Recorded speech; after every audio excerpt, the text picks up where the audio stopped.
Nous sommes en audience publique, Monsieur le Président. Mr. Shi. Maître Shi, c'est à vous. Merci beaucoup.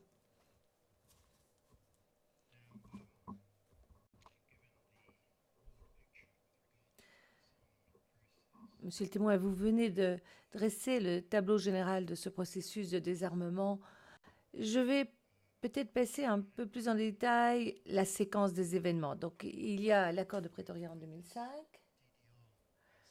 Et là, on a jeté un nouveau coup d'œil à cette dimension DDR, et on était un peu plus décidé d'ailleurs. Est-ce que vous avez entendu parler des différentes mesures qui furent prises pour mettre en œuvre l'accord de Pretoria, pour mettre donc en œuvre ce plan national de DDR, ce désarmement, réinsertion, pour que tout cela devienne finalement une réalité? Je n'ai pas les détails de l'accord de Pretoria. Je vous ai donné un peu un aperçu général de ce qu'on attendait du DDR. Sinon, je n'ai pas les points précis développés et les actions précises à poser pour obtenir le DDR.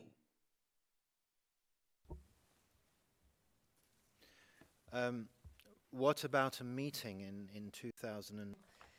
Et qu'en est-il de cette réunion de 2005 entre les FDS et les forces nouvelles? Il était envisagé de créer une seule arme. Est-ce que vous avez été au courant de cela? J'ai parlé du centre de commandement intégré commandé par le général Papo Nicolas. Parce que le but du CCI, c'était un peu cela.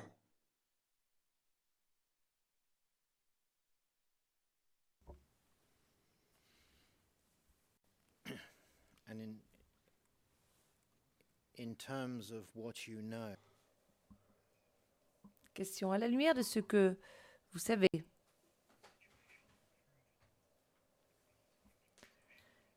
peut-on dire que la situation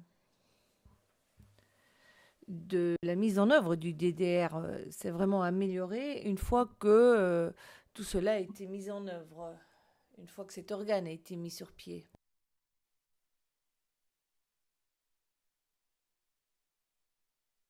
Honnêtement,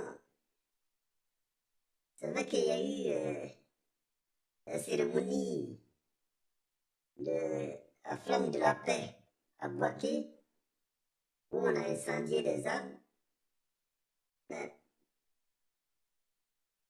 en ce qui me concerne, je pense que j'ai bien vu que ces armes, c'était de vieilles armes et qu'on n'a pas eu de résultats probants, effectifs sur le désarmement.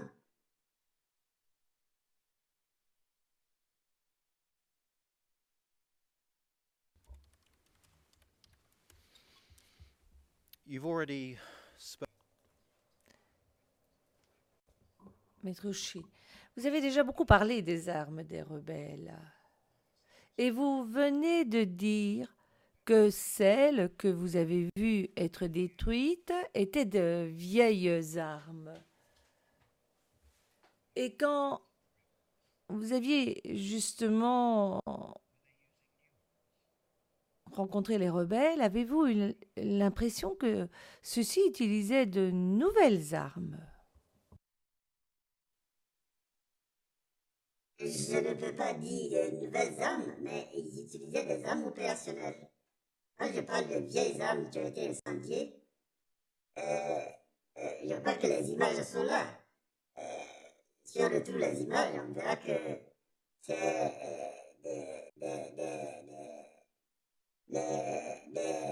des fusils qui ont servi à la Première Guerre mondiale, 1914, et des Mach 49 qui ont été utilisés à la Deuxième Guerre mondiale et qui ont été brûlés. Ou si on découvre quelques calaches, on voit bien que c'était des Kalachnikov qui étaient oubliés. Donc c'est pour ça que j'ai dit que c'était les images de, de, de l'incendie, donc de l'incinération de ces armes-là, sont là, on peut les consulter pour confirmer ce que j'ai dit.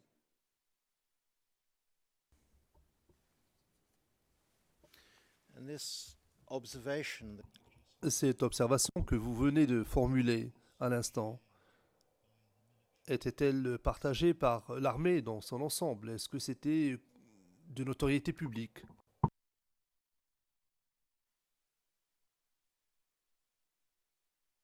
Je ne peux pas dire, je ne connais pas la pensée de tout le monde, mais ce sont des images qui sont claires, comme vous voyez, l'interprétation est très claire. En cette cérémonie, je pense que le président Laurent Gbagbo et Charles Blé Boudier, je pense qu'ils y étaient.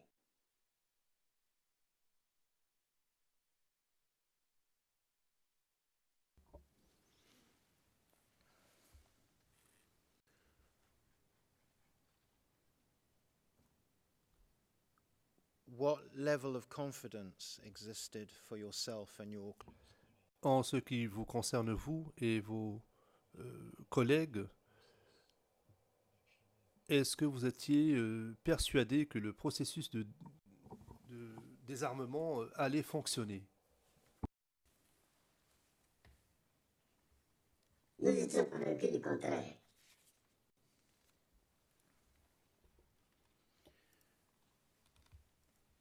Thank you. I'm going to Je vous remercie. Je vais aborder un autre sujet maintenant.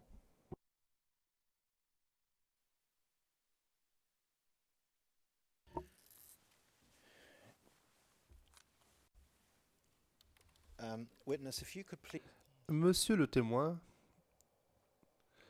je vais vous demander de bien vouloir vous replonger. Pensez à la date du 16 décembre 2010,